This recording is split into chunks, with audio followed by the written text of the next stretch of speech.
మరి అంత ఆటేస్తుందా అంటే ఆట టైం ఏందా భోజనం టైమా ఎండ ఎక్కువ ఇంకా 40 రోజులు ఉండే ఎలక్షన్ ఇంకా ఇదేమండ అదిగో మంచిది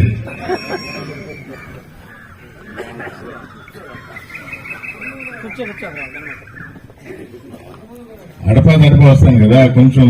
సౌండ్ అన్న వినపడింది నేను తిరిగి పోయినప్పుడు చెప్తా వాతావరణం గట్టిగా సిద్ధమా పార్టీలు మారేవాళ్ళు సహజం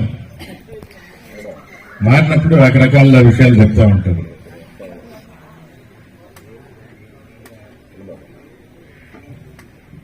వెంకటగిరిలోనే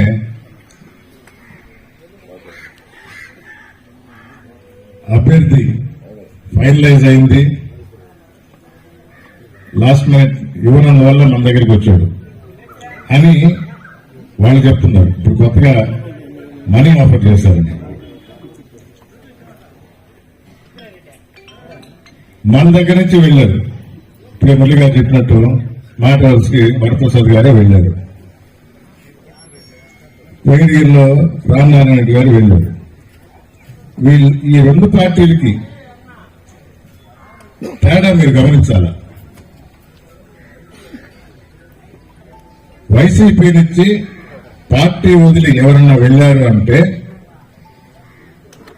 వారు అసలు ఎక్కడి నుంచి వచ్చారు ఎలాంటి పరిస్థితులు వచ్చారు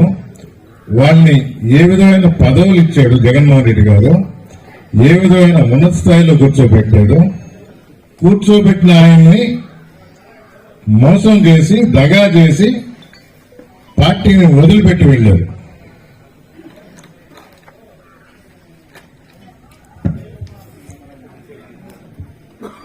అది గుర్తుపెట్టుకోవాలి పార్టీని విడిచిపెట్టి వెళ్ళారు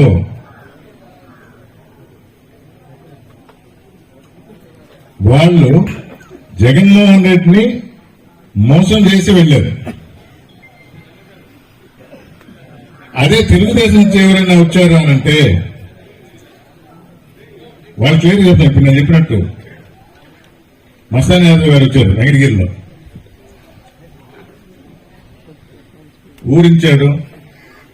మాటలు చెప్పాడు చంద్రబాబు గారు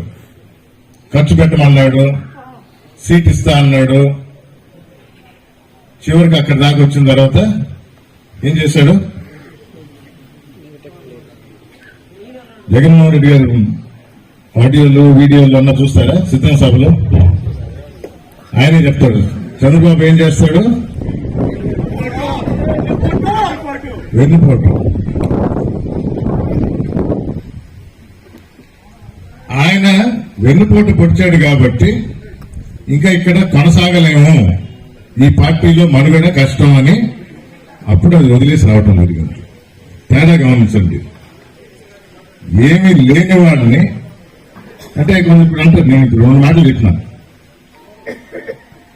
ఓడిపోయిన వరప్రసాద్ వస్తే ఎలివేట్ చేసి కూర్చోబెట్టాడు ఏమీ లేనప్పుడు రామనారాయణ రెడ్డి పర్సనల్ గా అనరాని మాటలు అన్నాడు ఆయన తల్లిని కూడా అన్నాడు అయినా తీసుకుని వచ్చి ఖాళీగా పడి ఉంటే మళ్ళా ఒకసారి జనార్దన్ రెడ్డి పునర్జన్మ అంటే ఇది 2వ పునర్జన్మ ఇచ్చాడు జగన్మోహన్ రెడ్డి గారు ఎమ్మెల్యే చేశాడు మేమందరం కష్టపడ్డాం వెంకటగిరిలో ఆయన ఏం చేశాడు వదిలేసి పార్టీ వదిలేసిపోయాడు మళ్ళా కానీ తెలుగుదేశం అలా కాదు చంద్రబాబు గారు ఉన్న క్యాండిడేట్స్ ని వెనుపోటు పొడిచి అన్యాయం చేసి మోసం చేస్తే వాళ్ళ పార్టీని వదిలి వస్తున్నారు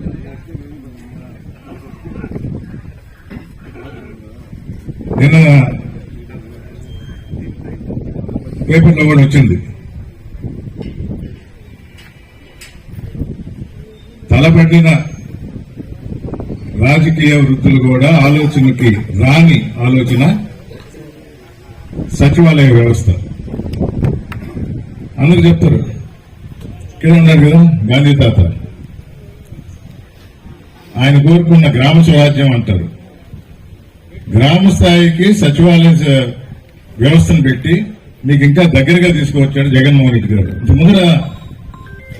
ఆయనకు అనుభవం లేదు, రాజకీయ అనుభవం లేదు, ప్రభుత్వ పాలనా అనుభవం లేదు. ప్రజల మధ్య తిరిగి తెలుసుకున్నాడు.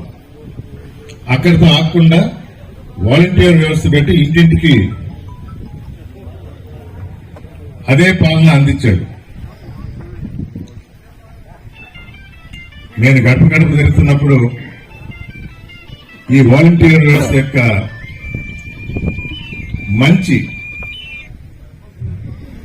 ఏ విధంగా ఉందనంటే, ఆ ఇళ్లలో ఉండే వృద్ధుల ద్వారా, వికలాంగుల ద్వారా ప్రతి ఒక్కరూ ఇంట్లో మనిషి కన్నా ఎక్కువ. ఒక ఆమె అడిగింది, మా వాలంటీర్ ఒక 4 రోజులుగా లేడు ఏంటి అని అడిగితే రిజైన్ చేసిపోయాడు.